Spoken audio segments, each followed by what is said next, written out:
नमस्कार दोस्तों, मैं Shankar Lal Saini online YouTube channel पर आपका स्वागत है।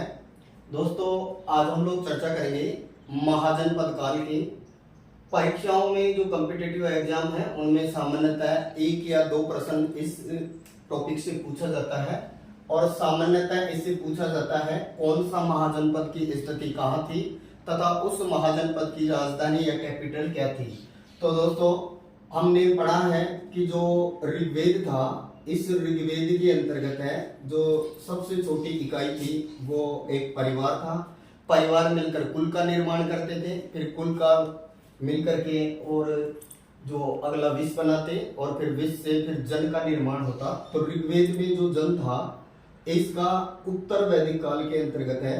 उत्तर वैदिक काल के अंतर्गत है। ये जो जन था ये किस में चेंज हो गया? जनपद में चेंज हो गया और फिर इसी जनपद का ये कहें कि 6वीं शताब्दी ईसा पूर्व के आसपास जो है ये इसका रूप बदला और ये बड़ा बना और ये कहलाया महाजनपद काल। इसलिए इस समय को ही क्या नाम दिया? महाजनपद काल। अर्थात जनपद का जो विस्तृत रूप हुआ जिसको महाजनपद कहा, उस समय को क्या कहा है? महाजनपद काल कहा है। दोस्तों, महाजनपद के अंतर्गत है, ये कहें कि महाजनपदों की संख्या कितनी थी, तो इनकी संख्या 16 मिलती है। बात करें कि ये जो 16 महाजनपद हैं इनका उल्लेख अंगुत्तर निकाय, दोस्तों ये बौद्ध धर्म का ग्रंथ है अंगुत्तर निकाय। ये जो बौद्ध ग्रंथ है अंगुत्तर निकाय, इसके अंतर्गत है 16 महाजनपदों के बारे में उल्लेख मिलता है। फिर बात करें कि ये जो दूसरा जो ग्रंथ है जिसका नाम मिलता है भगवती सूत्र। दोस्तों, ये जो भगवती सूत्र है, इस भगवती सूत्र और ये याद रखिए ये जैन ग्रंथ है। तो जैन ग्रंथ भगवती सूत्र में और बौद्ध ग्रंथ अंगुत्तर निकाय में, दोनों में ही 16 महाजनपदों के बारे में उल्लेख मिलता है। लेकिन इनके नामों में कुछ में है वो डिफरेंट है, अर्थात यहाँ जो नाम दिए हैं वो वहाँ अलग मिल जाते हैं। लेकिन ये कह सकते हैं कि 16 महाजनपदों के बारे में अंगुत्तर निकाय जो बौद्ध ग्रंथ है और भगवती सूत्र जो जैन ग्रंथ है, इनमें इनके बारे में उल्लेख है। ऋग्वेद में जो जन था उत्तर वैदिक काल में वो जनपद बना, उसी का बड़ा रूप महाजनपद बना और उस समय को नाम दे दिया गया महाजनपद काल, जिसका संबंध ईसा से 6वीं शताब्दी ईसा पूर्व के आसपास है। दोस्तों, अब हम देखते हैं कि ये जो 16 महाजनपद थे ये कहाँ थे और इनकी स्थिति क्या थी। तो ध्यान से समझिएगा मैपिंग के माध्यम से। सबसे पहले हम भारत का मैप बनाए, जैसा भी बने बना लो। 16 महाजनपदों में से 2 महाजनपद जो वर्तमान में हमारे भारत से बाहर है। अगर 16 में से इन 2 की बात करते हैं जो भारत से बाहर हैं, उनमें नंबर 1 सबसे पहले बात करते हैं हम यहाँ से। तो सबसे पहला जो महाजनपद जिसके बारे में उल्लेख मिलता है, जिसका संबंध ये कहें कि जो हजारा और राजौरी वर्तमान क्षेत्रों से है। हजारा राजौरी जो वर्तमान क्षेत्र जो है, यहाँ पर ये जो जनपद था और इस जनपद को जो नाम दिया गया था ये था कम्बोज। तो दोस्तों, कम्बोज जो जनपद था, इस कम्बोज जनपद की हम लोग बात करें तो पहला कौन सा जनपद हुआ है? कम्बोज। कम्बोज जो जनपद था इसकी जो राजधानी थी ये थी हाटक और ये वर्तमान में है, ये भारत से बाहर है। तो कम्बोज की राजधानी हाटक थी। दूसरा यहाँ पर था जिसका नाम था गांधार, जिसके अंतर्गत वर्तमान जो पाकिस्तान का जो कहें कि जो पाकिस्तान का जो रावलपिंडी और जो कहें कि रावलपिंडी वाला जो क्षेत्र है वो इसके अंतर्गत आता है। तो पेशावर रावलपिंडी के अंतर्गत था ये और इसका जो कैपिटल था गांधार का, ये इसकी राजधानी थी तक्षशिला। तो दोस्तों, दूसरा कौन हो गया? गांधार। और याद रखिए गांधार और कम्बोज दोनों ही वर्तमान में भारत में नहीं है और गांधार की जो राजधानी थी ये थी तक्षशिला।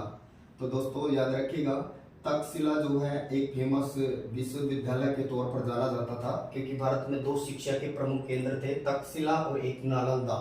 तक्षशिला और नालंदा प्राचीन भारत में शिक्षा के प्रमुख केंद्र माने गए। तो जो भारत में नहीं थे वो कौन से महाजनपद थे? कम्बोज, जो कि वर्तमान की अगर हम लोग कम्बोज की बात करें तो पाकिस्तान का राजौरी और हजारा वाला जो क्षेत्र है वो इसके अंतर्गत आता है। जबकि बात करें गांधार की तो इसके अंतर्गत रावलपिंडी व पेशावर वाला पार्ट था। रावलपिंडी पेशावर वाला पहाड़ था गांधार, और इसका कैपिटल तक्षशिला था जो कि एक शिक्षा का केंद्र भी था। कंबोज इसका राजधानी था हाटक, और कंबोज जो था ये वर्तमान की अगर बात करें तो ये वर्तमान भारत से बाहर था। दोस्तों यहाँ से जो गोदावरी नदी निकलती है, इस गोदावरी नदी के किनारे दक्षिणी भारत में भी एक कहें कि जो महाजनपद था, और इस महाजनपद का नाम था अस्मक। और याद रखिएगा इस अस्मक की राजधानी थी पोटन या पोटली। पोटन या पोटली ये अस्मक की राजधानी थी, और ये गोदावरी नदी के तट पर था। याद रखिएगा गोदावरी नदी के किनारे था ये। और ये जो कहें कि अस्मक ये दक्षिणी भारत का एकमात्र महाजनपद है। दक्षिणी भारत का एकमात्र महाजनपद कौन है? तो याद रखिए दक्षिणी भारत का जो गोदावरी नदी के किनारे था, जो वर्तमान में आंध्र प्रदेश वाला क्षेत्र माना जाता है, और इसका कैपिटल पोटन या पोटली को माना जाता था। दोस्तों इसके नेक्स्ट हम लोग बात करें तो हमारा जो राजस्थान वाला जो एरिया था, इस राजस्थान के भी आसपास का जो भूभाग वाला एरिया था, इसको मिलाकर यहाँ और एक महाजनपद बनाया गया या बना, जिसको नाम दिया गया यहाँ मत्स्य। तो अगला तीसरा महाजनपद कौन सा हो गया? मत्स्य। और ये जो मत्स्य महाजनपद था इसकी राजधानी थी विराटनगरी। तो मत्स्य महाजनपद की राजधानी क्या थी? विराटनगरी। ये राजस्थान का यानी अलवर भरतपुर या पूर्वी राजस्थान के आसपास का था। अगला है सूरसेन महाजनपद, और सूरसेन महाजनपद था इसकी राजधानी थी मथुरा। तो याद रखिए सूरसेन महाजनपद की राजधानी क्या थी? मथुरा थी। इसके नेक्स्ट चले तो फिर आता है अवनति, और अवनति महाजनपद था ये मध्य प्रदेश के आसपास का क्षेत्र था। और अवनति की दो राजधानी थी, एक इसकी राजधानी थी उज्जैन नगरी, और इसके दक्षिणी वाले पार्ट की राजधानी थी महिष्मति और उज्जैन। ये दो राजधानियां थी अवनति की। इसके नेक्स्ट चले तो फिर नंबर 6 अगला जिसकी हम लोग बात करें मगध। और याद रखिए मगध की राजधानी थी राजगिरह। मगध की राजधानी राजगिरह, गिरिब्रज भी बनी है। फिर नेक्स्ट आता है मगध के बाद में अंग, और अंग की राजधानी थी चंपा। अंग की राजधानी चंपा। फिर इसके बाद में नेक्स्ट नंबर 8 मगध, अंग, चंपा, और फिर बात करते हैं वजी। और दोस्तों वजी इसकी राजधानी थी वैशाली। अब ध्यान से समझिएगा ये जो वजी था ये वर्तमान में बिहार के अंतर्गत है। चंपा इसका संबंध भी वर्तमान में बिहार के आसपास का क्षेत्र था।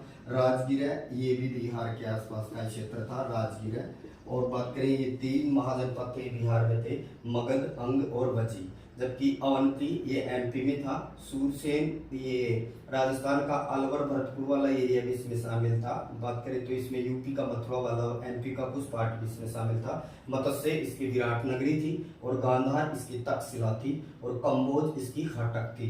तो दोस्तों 8 हो गए हैं। इसके नेक्स्ट हम लोग बात करें तो जो अगला जो बचे हुए जो अन्य जो है उनके अंतर्गत अब हम बात करते हैं कि जो कौन कौन से बच गए हैं। तो याद रखिएगा पहला हमने कंबोज पढ़ा, दूसरा गांधार, तीसरा पढ़ा मत्स्य, चौथा पढ़ा सूरसेन, 5वां है अवनति, 6ठा है मगध, 7वां है अंग, 8वां है वजी। कंबोज की राजधानी हाटक, गांधार की तक्षशिला, ये दोनों वर्तमान में भारत से बाहर हैं। मत्स्य इसकी विराटनगरी थी, सूरसेन की मथुरा थी, अवनति की 2 थी, उज्जैन नगरी और महिष्मति, मगध की पहले गिरिब्रज रही फिर राजगिरह बनी, अंग की चंपा जो कि वर्तमान बिहार का आसपास, और वजी की कौन थी? वैशाली। इसके नेक्स्ट दोस्तों फिर बात करें फिर अगला और जो महाजनपद जिसकी बात करें कुरु, और कुरु की पहले राजधानी रही अस्तिनापुर। कुरु की राजधानी कहाँ रही? अस्तिनापुर, और अस्तिनापुर के बाद में ये बनी इंद्रप्रस्थ। अस्तिनापुर और इंद्रप्रस्थ ये कुरु महाजनपद की राजधानी थी। तो अगला नंबर 9 पर कौन आ गया? कुरु। फिर नेक्स्ट बात करें कुरु के बाद में अगला पांचाल, और पांचाल ये उत्तर प्रदेश के अंतर्गत था, और इसकी राजधानी थी अक्षत्र। पांचाल की राजधानी क्या थी? अक्षत्र। इसके बाद में हम लोग बात करें वत्स। वत्स ये भी उत्तर प्रदेश के आसपास का क्षेत्र था, और वत्स की राजधानी थी कौशाम्बी। वत्स की राजधानी क्या थी? कौशाम्बी। फिर बात करें हम लोग मल्ल, और मल्ल जो था मल्ल, और इसकी राजधानी थी कुशीनगर। मल्ल की राजधानी क्या थी? कुशीनगर, जहां महात्मा बुद्ध को निर्माण प्राप्त हुआ था। इसके नेक्स्ट फिर बात करें हम काशी, और काशी की राजधानी थी वाराणसी। काशी, और काशी की राजधानी क्या थी? तो काशी की राजधानी का नाम था वाराणसी। और ये काशी वाला जो क्षेत्र था ये भी कहा था, तो ये उत्तर प्रदेश के अंतर्गत ही था।